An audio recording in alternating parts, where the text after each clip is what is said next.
All right, we're back with another Pick'em video. It is Saturday, February 8th in the NBA. We got a bunch of games, huge slate, and then we got the Super Bowl on Sunday, so it's gonna be a tiny little slate. But we're on an absolute tear right now. Go back and watch the videos. You see it in the title, 16-2 run. No lies, just all facts here. I think the comments will support that. Definitely go ahead and comment something down below if you have made some money over the last few days. Tailing some slips. We've been seeing the board really, really well, especially with the trade deadline. I haven't loved the last few slates, but even so, we kind of know where to go to, who's going to get a little bit more minutes with a couple of these guys moving and missing games as they move to these new teams. We found a lot of really good edges there and attacking matchups and things like that. So I'm pumped, obviously, 16-2 run. It's inevitably going to even out a little bit. We're not going to hit like this all the time, otherwise we'd all be millionaires, but we're absolutely going to keep trying to do it and finding the spots that that we're liking. So leave the video a like, comment something down below, especially if you made some money over the last few days. Just gonna tell YouTube to push this video out there. I love reading them. As you can tell, I respond to almost all of them. If you have any questions or anything like that too, I do respond to them typically. Yeah, we're on an absolute tear. Obviously subscribe if you are new and haven't done so already. We're gonna break down the back-to-back news, the injury news. We're gonna go over the recap of yesterday's video, of course, and then we're gonna get into the plays for today. Again, huge slate, but we do have a couple guys now that are on new teams, potentially making their debuts, so might be shying away a little bit from that, and we have a decent amount of teams on back-to-backs. But with all that said, definitely loving some plays on the board, and we're gonna get into it. So recap, back-to-back news, injury news, and then we'll talk about some plays. I'm also just realizing the lighting in here is not very good at all, but that doesn't really matter, to be totally honest. I'm at my brother's, driving our little sister to her volleyball tournament tomorrow, which should be a lot of fun, but we gotta get up at 7 a.m. I'm gonna be up for a while, so not gonna get too much sleep here. Not too worried about it though, because I am excited about this slate. And also the last thing before we talk about the recap, I do want to mention I'm doing a $200 giveaway right after the Super Bowl. All you got to do is read the description down below, but pretty much you just got to sign up for Sleeper using my code RICH, or really any of the DFS platforms. If you're not on any of the DFS platforms, it's a great time to get on them. You always want to be on multiple anyway. I know people say that all the time, but especially for the Super Bowl, they're going to be giving us discounts. They're going to be giving us free squares and things like that. So obviously excited to bet on the Super Bowl, but go ahead and collect that promo money using my code. That's going to enter you into the giveaway, and you have a pretty good shot at winning this thing. A couple more people definitely signed up and finally confirmed after I really pushed it home, saying you got to confirm it. You do got to get in touch with me in the free part of the Discord, or just at least comment something so I can be like, okay, now join the free part of the Discord so I can confirm that. But yeah, $200 giveaway Monday after the Super Bowl. Excited to give back to you guys because you are supporting me a lot by doing that. So yeah, that's the giveaway. Definitely check it out. It's described in the description down below. Step-by-step process, very easy. So I wanted to point that out at the beginning of the video. I'll remind everyone at the end of the video as well. But yeah, let's talk about the recap. Then we'll go to the plays. All right, so jumping into the recap of yesterday's video, we went over 4 plays. 3 of them hit, 1 did miss there, but hey, a miss here and there, we're gonna be totally fine with that. 16-2 run, absolutely ridiculous. That includes some plus money plays that we gave out as well here. So Brook Lopez over 11.5 points. Giannis ended up getting ruled out. I saw this at 14.5 at some books. 13.5. I think he ended with 16, so this was pretty easy. Started off slow, but started hitting some shots at the end of the second quarter, and then obviously finished it out throughout the game. Bilal Coulibaly decided to be the absolute beast of a scorer against this Cavs team. He scores really well against them, and I almost went to the PRA, but stuck with the rebounds and assists at 9.5. I think this was plus money when we were looking at it, maybe a 50-50 line, but he ended with 10, so hopefully you guys took advantage of that. Dyson Daniels over his PRA, he scored pretty well, chipped in with rebounds and assists, did his job on kind of all fronts. I think 15 points, maybe 7 rebounds and 8 assists, something like that. But he got over there pretty easily. And then our one miss was De'Aaron Fox over that 12 rebounds and assists. That's where I got it. Some books had it at 11.5.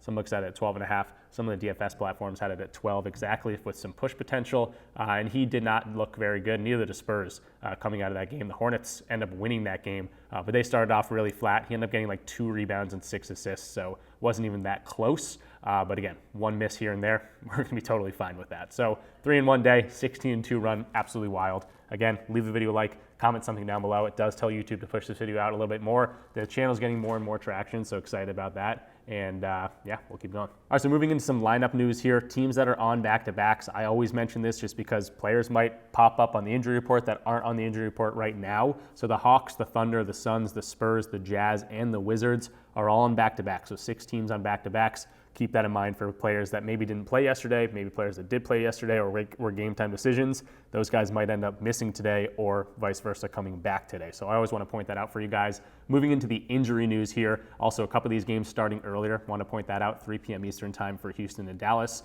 And we'll start right here. Anthony Davis making his debut for the Mavericks in a more comfortable position, or at least something he likes to say. He's more comfortable in that power forward position. Now he gets to start next to Daniel Gafford. I think he's bigger than Daniel Gafford, but he'll be slotting into the center position. AD in that power forward spot. Excited to see Mavs gear on Anthony Davis. That's always something. I don't know if that's weird, seeing guys in new jerseys. I'm really excited to see Luka. Obviously, we see the pictures, but seeing them on the court's a little bit different. So yeah, Dallas getting AD. That team's going to look different defensively and offensively, so that's going to take a little bit of time to get used to in the stats to catch up there. For the Houston side of things, Fred VanVleet, Jabari Smith Jr. still out for that team. Moving into Indiana versus the Lakers, this is a 2.5-point spread, even though LeBron is going to be a doubtful tag. I don't think he's going to play. Luka not making his debut till Monday. That's his target right now. Klebe is out for a while. Austin Reeves a game time decision, so a bunch of injury news for the Lakers. But again, if this one's going to stay relatively close, could be a spot that Austin Reeves is really, in a good spot to shine here, especially if he plays. But other guys obviously getting huge boosts without LeBron and potentially no Austin Reeves in the lineup here. Mark Williams, also a game time decision. If he does play, I assume he starts for this team. So keep an eye out for that too. And then in the Indiana side, Miles Turner is going to be out. So definitely keep an eye on that one. Obi Toppin, if he's going to get a little bit more minutes, he's a very good, points per minute guy. Fantasy points per minute guy. He can rack up a lot of stats pretty quickly. For San Antonio, Charles Bassey is going to be the only guy out for this one. They're also on a back-to-back, so just keep that in mind. Someone might pop up on the injury report. But they just took a loss to the Hornets, so hopefully everyone's ready to play in that one. Jalen Suggs, doubtful tag here. Or other than that, Orlando pretty healthy. For the Atlanta Hawks, they're also on a back-to-back. Trae Young going to get a probable tag. I assume he's going to play, but just keep that in mind. And then guys like Capella, LeVert, Niang, all out as of right now, but that could change again, back-to-back situation. This team is someone you got to keep an eye on for. Same thing for the Wizards. They're also on a back-to-back. Ton of players were out yesterday. This is showing out just because it's, again, like midnight right now, the day before or on Saturday, February 8th. But just keep this in mind. Some of these guys might end up starting to play, especially some of these guys that just got traded for, Smart, Middleton. I don't know how much these guys are going to play when they come in, but just keep that in mind. The Wizards could look totally different tomorrow. For the Warriors, we're going to see Kuminga still out, but pretty much fully healthy here. Moses Moody getting a probable tag. For the Chicago Bulls, obviously Zach LaVine, I want to point this out to people. He's not on this team anymore. We've seen this a few games now, but he's now on the Kings, so just keep that in mind. But relatively healthy here. We could see the debuts for Zach Collins, Kevin Huerter, Trey Jones. Not sure how much those guys are going to play and put that into the rotation. But Josh Giddey, Kobe White, those guys are kind of locked in. I would assume at the power forward spot. I don't know if that's going to happen. But yeah, a lot of these guys locked in their minutes. Vucevic didn't get traded, so I assume he's going to get as much run as he can handle. Zach Collins might eat into that a little bit, but again, these are the things that are going to be a little bit, more of a question mark throughout the next few days and weeks even for these new teams adjusting to their new lineups and new players. For Portland and Minnesota, we got Denny Advia game time decision, obviously a guy that's getting a whole bunch of time. Scoot Henderson also kind of getting a little bit more time recently. He's been playing well. Thibault still out for them. For Minnesota, Mike Conley and Anthony Edwards game time decisions, but DiVincenzo and Randall look like they'll still be out for this one. OKC is on a back-to-back, so Chet Holmgren returned yesterday. Wouldn't be surprised at all if he ends up becoming a late scratch or comes up on the injury report, so could be a good spot to maybe look at Hartenstein's rebounds. He did not rebound well in the game today with Chet Holmgren back in the lineup. Chet only played like 22 minutes, but again, if he's not going to play in this game or maybe play less because it's a back-to-back set, could be a good look at iHeartRadio. That's what my brother calls him. I don't know why I called him that. Isaiah Hartenstein for this rebounds line, but again, Chet could go out there and play. Lou Dort, I assume he didn't play yesterday, so he could be coming back to the lineup, but Cason Wallace, AJ Mitchell, just keep an eye on these guys. Kind of a confusing one for OKC. For Memphis, Desmond Bane going to be a game time decision, but a probable tag.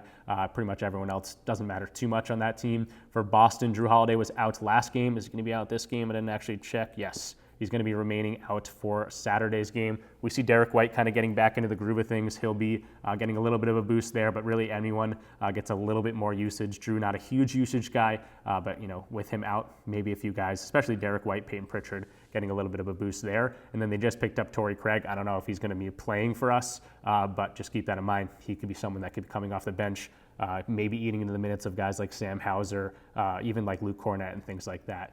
New York Knicks, we got Josh Hart, Karl-Anthony Towns probable tag. OG Anunoby's missed the last few games. He's a doubtful tag, so unlikely to play there. Moving into the Nuggets and the Suns, we got Aaron Gordon probable, Michael Porter Jr. Game time decision, Jamal Murray game time decision. Obviously, big names for them that you got to keep an eye on. But Russell Westbrook, Peyton Watson still out for that team. For the Phoenix Suns, Ryan Dunn going to get a probable tag here. Again, this is a team that played yesterday. They're on a back-to-back, so KD didn't play. He's missed the last few games. Not sure if he's going to be out. They're expecting him to start here. He was a game time decision all yesterday, so he could be returning in this spot. Again, kind of on the trade block, kind of a weird situation there, but he's got to, mend those fences or whatever that saying is. I don't know if that's the right saying. Mend those relationships or whatever. He's going to be out there eventually. Just not sure if it's going to be today. So obviously keep an eye on that one. And then Bradley Beal also missed yesterday's game. For the Pelicans, we're almost through here. Getting ready. Kelly Olynyk, game time decision, but probable. This is a new team for him. Not sure how much he's going to play, but they got Yves Missi still starting at the center spot. But he could be getting a decent amount of minutes. Same thing with Bruce Brown. So just keep an eye on that. They were involved in that Brandon Ingram trade. Also should say that as well. Brandon Ingram not on this team anymore, so just keep that in mind. Trey Murphy has been going nuclear, so absolutely definitely check him out. And Zion, small forward spot. I don't know if that's going to happen, but he could be in a good spot here too. For the Sacramento Kings, looks like they're pretty much fully healthy. Jake LaRavia going to be a new acquisition for them. He could be playing a few minutes. He's also a game time decision. For the Utah Jazz, one of the teams on a back-to-back, Isaiah Collier continues to be a really good assist guy. Harder matchup here for him, but Jordan Clarkson could be returning. Looks like they're going to be putting him in an expected lineup. He didn't play yesterday. Sexton didn't play yesterday. So with this back-to-back, we don't have a ton of news just yet, but just keep an eye on these guys. And finally, for the Clippers, they look pretty much fully healthy. They did just get Bogdanovich here from the Hawks. He's going to continue to be out, but he could be a guy that starts coming off the bench for them. Pretty good acquisition there. They made some weird trades, but he hasn't had a great year. He's been hurt a lot, but when he's healthy, he's a good spark off the bench for them. So that's the injury news. I know a lot of people probably just skip this, but for those people that do like it, it's a huge advantage to know who's playing, who might not be playing, and that definitely can sway your decisions on who we might be looking at in terms of plays, kind of getting ahead of the books if you think some guys aren't going to play or will play and things like that. So ton of games, long injury report, but I think that is important. All right, so finally jumping into some plays here. First of all, I'm going to be using a tool called Props Madness that I use each and every day, each and every video. It's an awesome tool, and if you're watching this video and you're like, damn, I got to try that thing out, you can try it out for a free week using my link in the description down below. Again, propsmadness.com. Use code RICH when signing up, free week, and you're going to get 25% off your first month or year if you decide to keep going on with it. And again, you're going to see how much potential this thing has, and this is one of the main reasons why we've been on this run and certain things like that. So check out Props Madness. And the first play we're going to go to is the guy that sold us yesterday on a back-to-back, De'Aaron Fox. I saw this line at 20.5. That is too low for my guy Fox now. The reason I'm going to this is almost because it is a back-to-back set. It hasn't affected Fox much in terms of scoring in back-to-backs. He's a younger dude and definitely can score the ball in back-to-backs. His counterpiece now is Victor Wembanyama, if I can find him real quick. Victor Wembanyama, a guy that's been scoring really well lately. I think he might have a good scoring opportunity here. If you look at his matchup, it's not the best in the world, but he doesn't play well in back-to-backs at all. He's only played 4 this season. He did score 25 against the Jazz. It's a pretty good matchup for him, but this Magic team is not the best matchup for him. You can see the hit rates. You can see how he scores the ball. It's just not the best matchup for a guy like him. 22.5 points line for him on a back-to-back. I think I'm going to be going to a guy like De'Aaron Fox, who seemingly has a better matchup here. Again, this defense is pretty good. They haven't been as good lately, this Magic defense, but to pick and roll ball handling throughout the entire year, they've been slightly weak. They're 19th ranked, so they're not like a top 10 team in terms of defending the pick and roll ball handler. Obviously, that's De'Aaron Fox's bread and butter. 7.6 points per game for him come from the pick and roll ball handling. Now, of course, he's on a different team. Victor Wembanyama is the main source of scoring here, but De'Aaron Fox is an absolute elite scorer. I think the past 5 years, he's averaging like 25 points a game, which is a shocking stat. I was actually just listening to a podcast. That's a crazy stat. He's a scorer. He can score the ball for sure. In the 2 games he's been on the Spurs, he hasn't even been super aggressive. I guess 22 points in that first outing, but 22 shots in that first outing, 24 points, 22 points in this last game yesterday against the Hornets on 17 attempts. So he's been pretty aggressive, but you can see his usage has also been up. I guess that's what I'm really kind of getting out here. If you've been here the past few days, I do like to go to usage a lot. And you can see this scoring dip. When Malik Monk started starting for the Kings and almost Fox had 1 foot out the door, you see this dip in the usage here, and that kind of goes hand in hand with his scoring. Now, the past 2 games with the San Antonio Spurs, he's at a 24.2% usage and then a 25.3% usage. So his usage started creep up back to where we have seen it throughout the season. And we can see as his usage creeps up, again, if we're going to get 24% usage, that doesn't sound like a whole bunch, but that's all he's really needed to get this hit rate up even a little bit more. Just taking out those games that he's kind of been, again, 1 foot out the door on this Kings team, if I can get it right. It's 82% hit rate, 86% hit rate in games that he's seeing 24% usage. If you go throughout the whole year, 87% hit rate. So he's a very, very consistent scorer. I think he's got a pretty good matchup here again. Considering this is a very good defense, the one weakness that they kind of seem to have is free throws. He gets to the line a decent amount. They're ranked 25th in that aspect. They're also weak to isolation. They stay down on shooters, so assists might be a little bit harder to come by, but also pick and roll ball handling. That's my main source of attack here. They're ranked 19th, so they're not like a top 10 team. So the usage is going to be there for me. I do like to see that. If you see De'Aaron Fox in terms of games that he's played, again, totally different situation with him on the Kings. We only have a 2-game sample size. I do like to see win over on both of those, but pick and roll ball handling, if you just get rid of those top 10 teams that really defend him well, this goes up to a 77% hit rate. So I saw this at 20.5. This just seems a little bit too low to me, especially considering they're on a back-to-back. Wemby might be a little bit limited in scoring with his matchup and the fact that he's on the back-to-back. I think they might lean on Fox a little bit more. So 20.5 points for De'Aaron Fox. I'm not going to go to the assists. I'm not going to go to the rebounds. I think this is a scoring matchup for Fox, and I think he gets it done for us. All right, so moving to the next play here. This one might take a little bit more explaining, but at the end of the day, it's Steph Curry, and I'm looking at his three-point line at 4.5 here. This is pretty much even money on a lot of books. Looks like it's a little bit favored on the over here for FanDuel, but I'm liking this spot for him, considering the fact that I was originally looking at his scoring. It's all the way up at 26.5, and pretty much any game he's gone over this, he goes over his three-point line. Again, 4.5 is what we're looking at. He had six threes here. He had 6 made threes here, 7 threes here, 8, 7, 5, 8. Literally every single game he's going over this three-point line. So I do like to see his three-point line or his points line really high, and I think that's going to translate to the threes. The hit rate for the entire season is not going to look amazing on either one of these lines, but he's got a perfect matchup for it, going up against the Chicago Bulls. 23rd rank in terms of above the break threes, pick and roll ball handling, off screens, they're also weak. They're just a weak defense overall, and he also played these guys once already, and he didn't score the points, but he got the threes. He had 5 threes in that game. So really leaning towards the threes. I do like to see his points line high, and also reading into the storyline a little bit.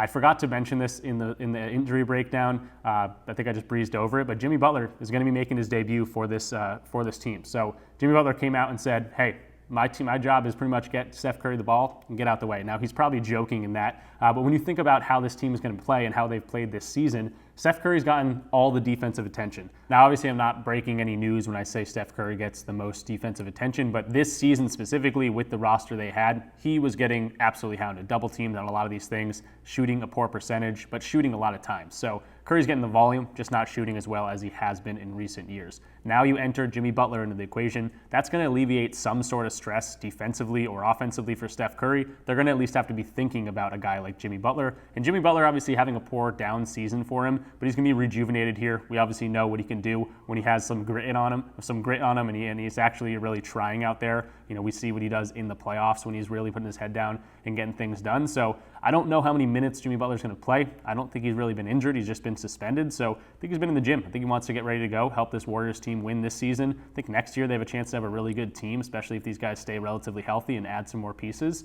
So I think enter Jimmy Butler, alleviate some of the pressure from Steph Curry. And then you think of the fact that Draymond Green and Jimmy Butler really trying to get Steph Curry open for these threes with pick and rolls, handoffs, whatever it might be at the top of the key. And you have a defense that allows a whole bunch of threes above the break, off screens 28th, handoffs 28th. This is a great spot for Steph Curry to go over. And again, we saw that even before Jimmy Butler gets here with the over threes, back in early January, I guess late January, so not even that long ago. So the hit rate's not going to look great here. That's why it's a little bit of a longer explanation. You can also put in the fact that Kuminga's not going to be on this team. He's a high volume player in terms of like scoring and shooting the ball. So get rid of Kuminga, put in Draymond Green, obviously the guy that's going to be handing off a lot of those. And this turns into a 44% hit rate. So not the best in the world, but when you look a little bit deeper, you can see he's at least getting a ton of threes in terms of attempts. He's just not shooting very well. 20 attempts here, 18 attempts here, 12 attempts here, shot 17%, shot 29% here on 4 of 14 shooting, 14 attempts here, again, 14, 17. He did shoot only 8 in this one, but that's kind of an outlier here, 16, and then 10. So I think very generously he can shoot at least 10 threes here. Again, I think Jimmy Butler's the main attraction here, but Draymond's going to be on the court here as well. At least 8 3-pointers attempted. Now you're going to see this go up a little bit better in terms of hit rate. 56% hit rate. So perfect matchup for him. You can get rid of those like bad matchups for him, but perfect matchup for him. He's already done it this year. You enter Jimmy Butler into this lineup. You talk about Draymond Green. These guys' jobs is to get Steph Curry open looks. If he gets the looks, he's just going to knock it down for us, and he's the best three-point shooter ever. I'm going to roll the dice on here, and hopefully if he shoots 10 plus threes, he can knock down at least 5 of those things. I think he's going to get even more threes. I haven't looked at this yet, but if he gets like 12 plus threes, 63% hit rate. Obviously, if he's getting like 13 threes, 14 threes, 70% hit rate. So if their job is really to get Steph Curry the ball and get out the way, I think this is looking like a really good spot for Curry to go over his 4.5 three-pointers made line. All right, so moving along to the next play here, I'm going to go to another elite point guard, our third elite point guard on this Saturday slate, Shai Gilgeous-Alexander. Now, I'm not looking at his points. I do want to quickly point out the reason I'm not looking at his points, even though I think he's got a pretty good matchup here. They are in a back-to-back set, and Chet, as of right now, is not on the injury report. He might pop back onto it, obviously coming back from a long-term injury, and now it's a back-to-back set. So Chet could be in this game, but the reason I'm kind of shying away from his points as of right now is because games with Chet so far this season, he's under in 10 of 11 games. So he's not been, as efficient scoring, or as his usage is down. You can see the usage here. Obviously, I'm a big usage guy. You can see 26, 32, 31, 29, 26.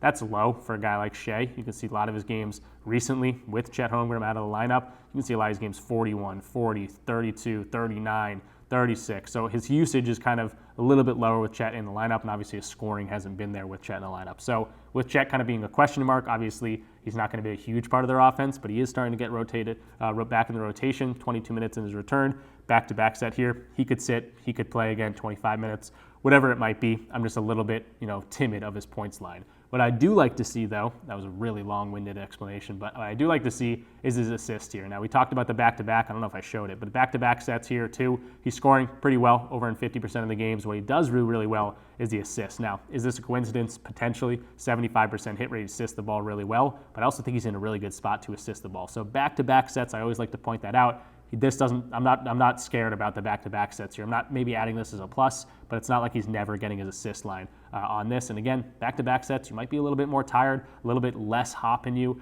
Shai is obviously an MVP type candidate, younger guy. I don't think that affects him too much, but if you don't have that much pop, you might be having to kick out to some of your other guys. I'm just trying to explain why I'm getting here. So assist 5.5, that's how I'm going to play it. Why do I like this? Let's move along to what do they do well. So going back to the points tab, just kind of checking out what they do well here. Pick and roll ball handling, they're pretty weak, 21st in that regard, but transition, 27th ranked. I like to see that. Guys getting out in the open, maybe J-Dub for a dunk, some of these guys getting into transition. This is where Shai gets 16% of his points. Some other guys might be thriving in that, and it's also easy assists there. But the main thing I want to be looking at is the fact that isolation, they're ranked third. So guys going in ISO ball, again, Shai's not a big ISO ball, but 19% of his points come from isolation. 7.5 points come from isolation. The Memphis Grizzlies are a good ISO defense. So that's the thing I want to look at. If they're going to be able to stay in front of Shai, he's going to be having to kick out to some guys. If he drives past, gets a guy in his hip, maybe gets a little open shooter or a guy cutting to the basket or something like that. That's what I want to be looking at. So let's go ahead and see the graph here when they're going up against teams that have a good isolation defense, guys that are going to be staying down on Shai. And we can see right here, I think this is isolation defense. Yeah, they're ranked third. Let's just go to bottom 15 teams, again, being very conservative here. And now you can see his scoring down to 40% hit rate, but his assists up to a 63% hit rate. And again, if you think about this in terms of basketball, they're just going to be staying on him. If he's going to be having a harder difficulty getting to the rim, they don't allow a whole lot of ISO points. So, he's going to have to kick out to a shooter or a cutter or something like that. And we can see his assists go up in these situations. So I do like to see that. One of these teams was the Memphis Grizzlies earlier in the year. This was a late December game. He only played 28 minutes in that one, and he had 7 assists in that one, so he efficiently assisted the ball. So I do like to see the head-to-head here, but also the fact that they're also bad in terms of pick-and-roll defense. Let's go ahead and take a look at that. So get rid of head-to-head. I want to see the pick-and-roll defense because that's also something that he scores the ball in. But again, if they're weak in that pick-and-roll and he's able to maybe not score as efficiently, but maybe kick into those shooters, maybe kick to those guys cutting. 21st ranked in terms of pick-and-roll defense. Let me know if I'm explaining this horribly. But pick-and-roll ball handler defense, let's go to that. Let's get rid of those top 10 teams or something. And now we're going to see his hit rate for his scoring goes up a little bit, back to 50%, but the assist now at 72%. So really, really good hit rate in terms of assists. He already got it this year against the Memphis Grizzlies. That was a long-winded approach of explaining that, but I do think you guys appreciate the long, in-depth explanations. So yeah, this is how I got to it. You can see the hit rate does look really good. again, kind of a summary of what I talked about. They're very good at defending isolation ball. If they're going to be good at isolation ball, there are going to be more opportunities for dimes to guys cutting. There's going to be more opportunities to spot up shooters where they ranked 18th. And again, I think that makes a lot more sense for a guy like Shea. Back-to-back situations, he's been able to assist the ball really well. In games with this scenario on back-to-backs, he's got 9, 9, 9, 7, and 7 assists. So like the spot for him. Again, I'll mention the head-to-head one more time. He had 7 assists against his team earlier. I'm liking the spot for him. The Memphis Grizzlies are a team that didn't make many moves in terms of the trade deadline, so their defense is going to look relatively the same, and I think this is a good spot for Shea.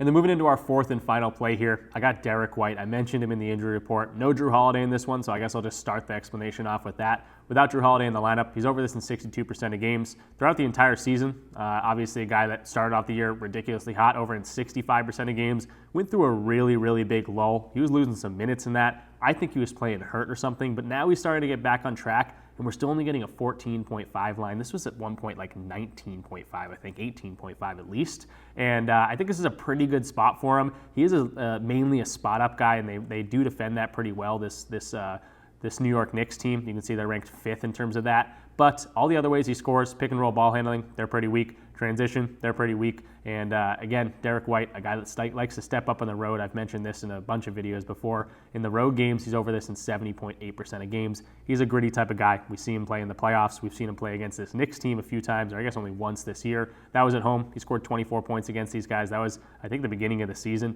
Played only 27 minutes. Celtics dominated these guys, and he shot really efficiently. He had 6 threes against this team as well. So, yes, they defend the spot-up shooting pretty well, but I don't think that affects Derek White as much as you might think. You can actually check it out. In terms of above the break threes, when you're going up against a bottom 15 defense, this hit rate is still 68%. It actually goes up. So I don't think that's going to affect him in terms of his scoring at all, really. 14.5 points. That just sounds too low to me. Again, starting to heat up, starting to get the minutes without Drew Holiday in the lineup. I'm not going to think too hard on this one. We went to his PRA the other day. He crushed that. He had a lot of points in the fourth quarter, but I think he's starting to get his rhythm back. And I think this line's really too low just from this rut he had when he was losing minutes, when he was shooting horribly. His field goals attempted were really low in these games too. Some of these games, 6 field goal attempts, 8 field goal attempts. Now he's getting back to that 14, 11, 14 here. They'd only shoot 10 times in the game against the Mavs. They lost that one, but could be a good bounce back spot for him. Again, spot up. Not very good matchup for him, but we just saw the hit rate actually goes up against teams that defend the spot up pretty well. But transition, pick and roll ball handling, literally dead last. So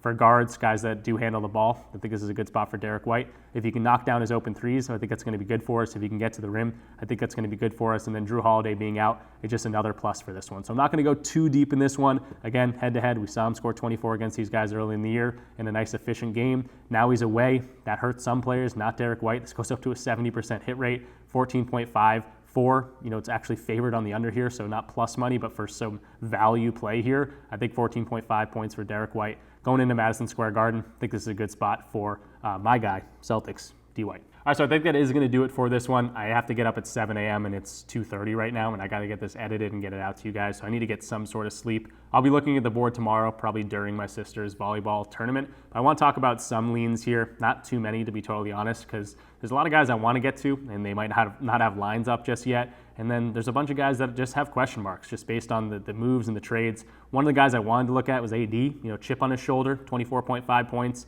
in a decent matchup against going up against the Houston Rockets here, who we already scored 30 points against early on in the year. This was a January game, so not early on, about a month ago. I was looking at that chip on his shoulder, but again, he's coming back from injury. He's been very inconsistent. A guy like AD, I feel like he could flop in a situation like this, but at the same time, kind of a revenge game type thing.